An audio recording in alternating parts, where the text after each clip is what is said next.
Hello, and welcome to The Brief Insight, your go to podcast for breaking down the latest trends, research, and policies shaping our world. Whether you're passionate about sustainability, global economics, or emerging innovations, this is where we simplify complex ideas to keep you informed and inspired. If you enjoy what you hear, don't forget to like this episode, subscribe to our channel, and share it with anyone looking for insights that matter. We're here every Monday and Friday, so hit that notification bell to stay updated. Your support helps us grow and continue bringing you sharp, relevant content that sparks conversation. Thank you for tuning into The Brief Insight. Now let's dive into today's topic. Welcome back. Today, we're going to take a deep dive into the world of childcare economics. I think this is a topic that probably touches every listener's life in some way. We're going to explore how decisions about childcare impact families, people's ability to work, and actually even the broader economy.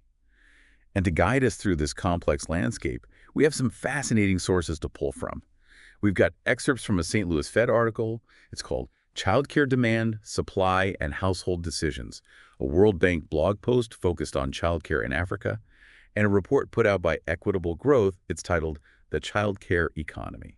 It's a topic that often comes up, in personal conversations and things like that. But today we're really going to kind of zoom out and look at the big picture. Okay, yeah. So speaking of zooming out and looking at the big picture, how sometimes you'll be reading something and you'll just kind of stumble upon a statistic that makes you go, wait, what? Oh, yeah. That happened to me when I was reading the St. Louis Fed article.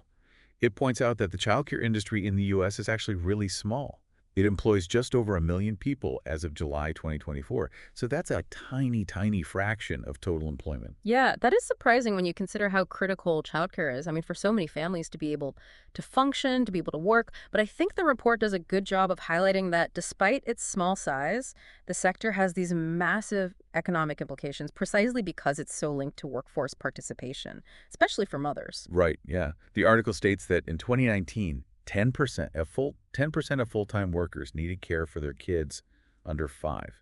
That's a significant portion of the workforce relying on these services. I'm curious, from all these different sources we have, what are some of the other points that stood out to you? Yeah. One of the things that really struck me was the way that the St. Louis Fed article talked about how parents make decisions about childcare. They kind of frame it as a three-pronged dilemma. So you've got the cost-benefit analysis of doing it yourself, DIY childcare versus paying someone. And then on top of that, you have the affordability of those services. Can you even afford to pay someone? And then, of course, looming over everything is the question of quality. Oh, the quality. Yeah, it's a constant mental tug of war for parents, trying to balance, like you said, the potential long-term benefits of paid care with the incredible value of that one-on-one connection you get from being your child's primary caregiver. Right. And there's a quote from this economist, Charles Gascon, who's quoted in the article, and he emphasizes this point. He says that paid childcare isn't necessarily the right decision for every family. He says it's important to think about why people would be making different decisions. And he's right. Each family has its own specific set of needs and values and preferences to consider. It's not a one-size-fits-all solution by any means. It's definitely not. So kind of going from there, one of the topics that I've found really interesting, it kind of relates to this, is the impact of childcare on a child's development and ultimately their future.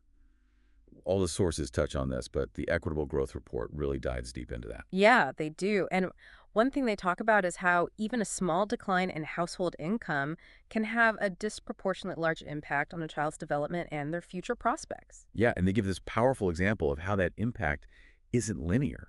Like, if you picture two families, one with a higher income, one with a lower income, they show that a $10,000 drop in income would hit the family with a lower income much, much harder. Right. And in terms of the child's development, than it would the family with that higher starting income. Yeah, it's a really stark example of how, economic hardship can just create these ripple effects, that impact a child's trajectory and really their life opportunities long term. And I think that really drives home the point about why having access to quality childcare and affordable childcare is so, so important. It's not just about convenience. It's about, giving those kids the best chance they can to thrive. Absolutely. Okay, so we've talked a little bit about demand, but let's flip the script now and talk about the people who are providing these essential services. The St. Louis Fed article really brought up this issue of low wages in the childcare sector. Yeah. And I mean, this seems like a massive problem. It is. It's a major challenge. And it kind of gets to the heart of this, this tension around affordability. Ideally, Childcare workers deserve to be paid a living wage, of course, but if their wages were to increase significantly, childcare would probably become unaffordable for a lot of working families. So it's this really tricky balancing act. Well, it's like a catch-22, you Mhm. know? Trying to keep it affordable for parents, but that can result in, low wages for the very people who are providing that care. And then it contributes to high turnover rates in the industry and makes it harder to attract qualified people. And then the quality of care suffers. It's a cycle. It's a negative cycle. And the Equitable Growth Report picks up on this as well and talks about how this intersects with this idea of the motherhood penalty. Oh, yeah. They highlight this really pervasive bias in hiring and promotions where mothers are essentially penalized for, their family commitments.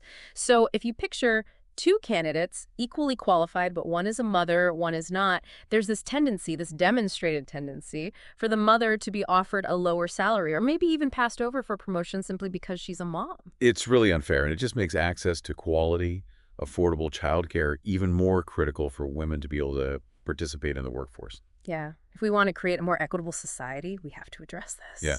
So we're really seeing how childcare is intertwined with so many other economic and social issues. Yeah.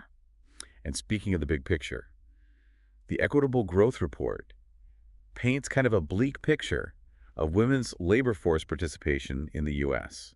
They do. They highlight how it's been kind of stagnating over time, which is interesting because it's in contrast to this global trend where we're seeing greater participation by women in the workforce being really closely linked to stronger economic growth. So are we missing out by not kind of addressing this childcare crisis? Potentially, yeah. We could be leaving a lot of potential economic growth on the table. And I think this brings us to a point that all three sources really emphasize, which is the need to expand access to affordable, high-quality childcare. Yeah. And it seems like that would boost labor force participation, increase women's earnings, help families become more financially secure, and give the whole economy a boost. Exactly. The Equitable Growth Report even tries to put a number on that impact and says that a mother of two with access to affordable childcare, high-quality childcare, could see lifetime earnings gains of around $94,000. Yeah. That's massive. It's a game changer, not just for the individual family, but for the entire country. But how do we get there? Because all these sources point to a lot of pretty significant challenges. Like what happens to childcare when the economy takes a hit? What about those kinds of things? That's one of the big ones, right? How vulnerable this sector is to downturns in the economy. When the economy contracts, the childcare industry often suffers disproportionately, which then makes it harder for the economy to recover. It's kind of this negative feedback loop. Domino effect. Yeah, exactly. And then there's this issue of just insufficient public investment. I mean, the Equitable Growth Report and the World Bank blog post, they're both really clear on this. They're saying that we need significantly more public funding to make quality childcare accessible and affordable. So are we talking about things like increasing childcare subsidies, Mhm. helping providers meet higher quality standards, and of course, ensuring that the childcare workers themselves are being paid a living wage and have access to training and all those things? All of that. Yep. All of that. But one of the things that was shocking to me in the Equitable Growth Report is that they found that while 13.5 million children in the U.S. were eligible for childcare subsidies in 2017, only 1.9 million actually received them. So you've got this massive gap between the need and the actual access. The system is just not working as well as it should be, and it's leaving millions of families behind. Right, and it's not just a U.S. issue, right? The World Bank blog post brings in this global perspective and focuses on the challenges specifically in Africa, where reliance on informal childcare arrangements is much more common, especially in rural communities. And they highlight how that reliance on these more informal arrangements often limits women's participation in the workforce, Eh, limits their economic opportunities. It really does, and it just shows how childcare is this global issue. But there are common challenges, and there's also the potential for similar solutions to emerge. Yeah, and speaking of solutions, I was really impressed by some of the work that the World Bank is doing in Africa with these childcare interventions, Yeah. like those mobile creches and things like that. They have these mobile creches in Burkina Faso that they place near women's workplaces so that mothers can actually keep their children close by in a safe and nurturing environment while they go to work. And then they've been supporting these more flexible, formal childcare programs in Kenya and created these affordable childcare centers in the Democratic Republic of Congo. And I mean, all these things are having a really positive impact. It's really inspiring to see those kinds of concrete actions being taken, and Yeah. it just reinforces this idea that Investing in childcare is not just good for those individual families, but it's actually a smart economic move for entire nations. It really is. It's about recognizing that childcare is a vital part of a thriving economy and a thriving society. We have to move past this idea that it's simply a private family matter. It's a public good, just like education or infrastructure. And it's something that we need to invest in collectively. This has been such an eye-opening conversation. We've covered so much ground already, from, the demand for childcare, the challenges that providers are facing, the impact on families, and even the wider economy. It's a big topic. Yeah, and we're just getting started. I think it's interesting to kind of take a step back and look at how childcare policy in the U.S. has evolved over time. Yeah. It gives us some perspective on, why we're facing the challenges that we are today. Yeah, I'm always curious about, the historical context, how things got to be the way they are. Yeah. Where should we start this historical journey? Well, the Equitable Growth Report traces it back to like the mid-20th century, and you might be surprised to hear that World War II actually had a really big impact on childcare in the U.S. Interesting. How so? Well, with so many men, off fighting in the war, women entered the workforce in record numbers, filling roles that had traditionally been held by men. Makes sense. And to support that shift, the federal government actually created a program to fund childcare centers. Oh, so even back then there was this recognition that, childcare was essential to keep the economy functioning. Yeah, in a way, yes. But things took a pretty sharp turn after the war ended. Okay, what happened? As soldiers returned home, there was this societal push for women to kind of go back to their domestic roles. Okay. The funding for those government-supported childcare centers dried up. Wow. And the focus shifted back to this more traditional family model, with a stay-at-home mom. So childcare went from being this wartime necessity to something that was almost seen as like a threat to the traditional family structure. I think that's a pretty fair characterization of the sentiment at the time. And that really had some long-lasting consequences. It cemented this idea that childcare was primarily a private family responsibility, not something that the government should really be involved in. Which I guess kind of explains why, the U.S. has never had this kind of comprehensive, publicly funded childcare system like you see in some other developed countries. Exactly. And that lack of a strong public safety net, I think, continues to really impact families and the economy today. Now, I remember the Equitable Growth Report also mentions President Nixon and his involvement in childcare policy. Oh, yeah. Wasn't he actually supportive of expanding childcare access? Yeah, there's a really interesting story there. So in the early 1970s, there was this bipartisan effort actually to create a comprehensive publicly funded childcare system. So they were going to do it? They were. Yeah, Congress passed a bill. Yeah. And then Nixon vetoed it. He did. And his veto message was actually pretty revealing. He expressed this concern about what he called the family weakening implications. Wow. Of, a childcare system that might encourage mothers to work outside the home. Okay. It was a very traditionalist perspective, but one that resonated with a lot of people at the time. So that basically killed any momentum for a universal childcare system in the U.S. It did. And it really set the stage for the much more fragmented, market-based childcare system that we have today. Which, as we talked about earlier, relies very heavily on these parent fees. Yeah. Which makes it unaffordable for many, many families. Exactly. And that has this ripple effect on workforce participation, particularly for women, and on economic growth as a whole.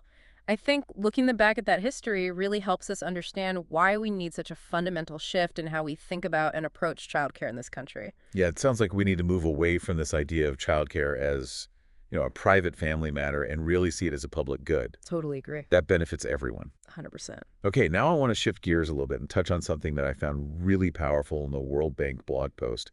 They talk about reframing childcare from a care burden to an economic opportunity, which I thought was so smart. I think it's a brilliant reframing. It acknowledges, the unpaid labor of caregiving, which, disproportionately falls on women's shoulders. Yeah. And it highlights how it could actually unlock economic growth. I love that.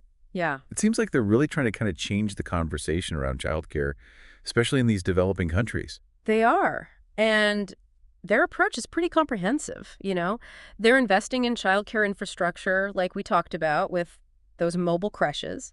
They're working to improve the quality of existing childcare services, and they're providing training and support to childcare workers. So are they seeing positive results? They are. They've actually found that, investing in childcare leads to higher employment rates for women, Oh, that's great. higher household incomes, better outcomes for children's development. It's like a win-win-win. It really is. I mean, it's a really compelling case study for how strategic investments in childcare can drive economic and social progress. It's something I think the U.S. could learn a lot from. Mm-hmm. Our system often feels very stuck in the past. Definitely. We can learn a lot from these innovative approaches and try to adapt them to our own context. Yeah. I mean, ultimately, the goal is the same, right? To build a system that supports families, Yeah. empowers women, and fuels economic growth. Okay, so we have this vision of a more supportive and effective system. Yeah. What are some of the steps that we can actually take to start moving towards that? Hmm. Both the Equitable Growth Report and the World Bank blog post offer some policy recommendations. Yeah, I think a really good starting point is expanding access to affordable, high-quality childcare. That's the foundation of any successful system. Yeah, and the Equitable Growth Report really stresses the importance of fully funding those childcare subsidies. Yes, absolutely. Yeah. Right now, as we've seen, millions of eligible children aren't receiving those subsidies. We need to close that gap and make sure that the financial assistance is actually reaching the families that need it the most. And it's not just about affordability, though, right? Yeah. It's also about raising the quality of the care that's being provided. Yeah, 100%. High-quality care is an investment in our children's future. Yeah. And it pays off in the long run. So how do we support childcare providers in actually meeting those higher quality standards?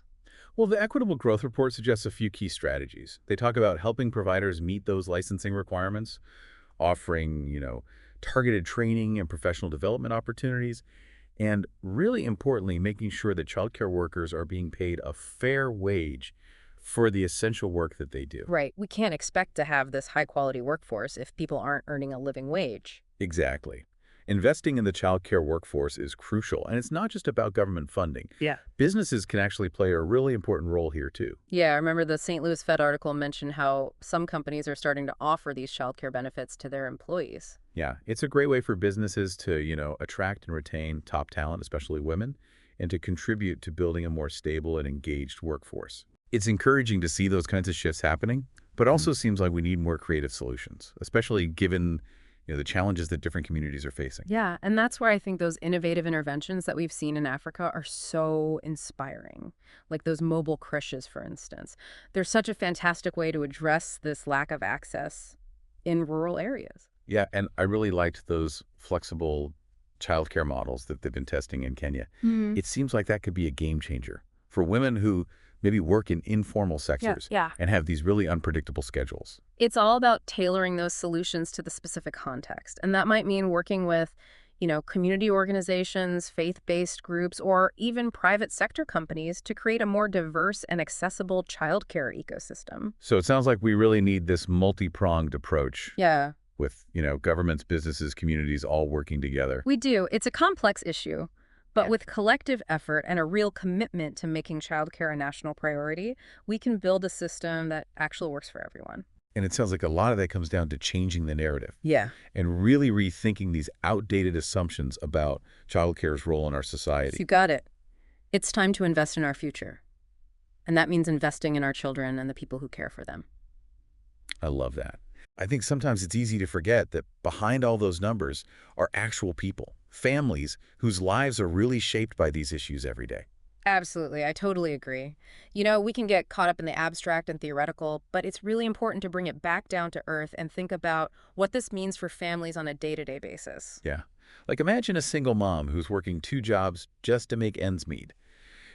For her, having access to childcare that's safe and reliable, that could be the difference between barely staying afloat and falling into poverty. Yeah, or think about a young couple, they're excited, they're starting their careers, but then they get hit with the reality of childcare costs, and all of a sudden a huge chunk of their income is just gone, and it makes it so much harder to get ahead.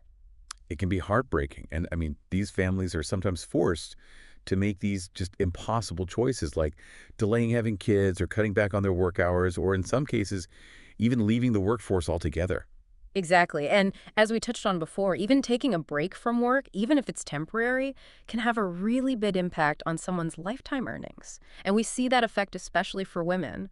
It creates this gap in their career trajectory that can be really tough to overcome. It's like this hidden tax on being a parent. Yeah, And it seems like mothers especially end up bearing the brunt of it. they do. And then you layer on top of that, as the Equitable Growth Report talks about, the motherhood penalty, where you have employers who are making assumptions about a woman's commitment to her job just because she's a mom. It's so frustrating that this kind of bias still exists. It can mean lower salaries, fewer opportunities for women, and ultimately it contributes to the gender pay gap. Which makes having that access to affordable, high-quality childcare even more critical for women to be able to participate in the workforce and have a fair chance at succeeding in their careers. Absolutely. So this is so much more than an economic issue. I mean, this is about social justice, too. It's about recognizing the value of caregiving and building a system that really supports all families, no matter what their circumstances are. Yeah, I think you've said it perfectly, and it brings us back to that idea that investing in our children, that is one of the smartest things we can do as a society. And the Equitable Growth Report makes a really compelling case for that, talking about the long-term benefits of high-quality early childhood education. I mean, they talk about things like higher levels of education, increased earnings over a lifetime, lower crime rates, even better health outcomes for those kids as they grow up. And it's not just about the individual, right? It's about a more educated and productive workforce, which means greater economic prosperity for everybody.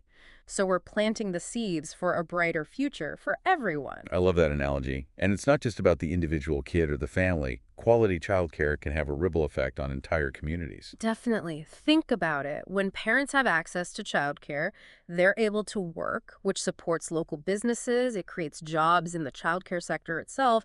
It even helps to strengthen those social connections within a community. When we were talking about the World Bank's work in Africa, I mean, that really shows that community level impact. Oh, for sure. They found that their interventions not only led to more women being employed, but also the growth of these small businesses and a stronger sense of community. It's amazing how supporting families ends up benefiting everyone. It all comes back to shifting our perspective on this. Childcare, it's not just a private family issue. It's an essential part of a healthy and thriving society. Exactly. We've got to move beyond those old ways of thinking and embrace a more holistic vision, something that's really focused on the future. A future where all families can access quality care, where caregiving is something we value and support, where investing in our kids is seen as the most important investment we could possibly make. I love that vision, and it's one that we can absolutely achieve if we work together. So, to wrap up this deep dive, I want to encourage everyone listening to think about the role of childcare in your own community and what you can do to support families and fight for better systems. Because ultimately, when children thrive, we all thrive. Thanks for joining us. We'll be back soon with another deep dive into a fascinating topic.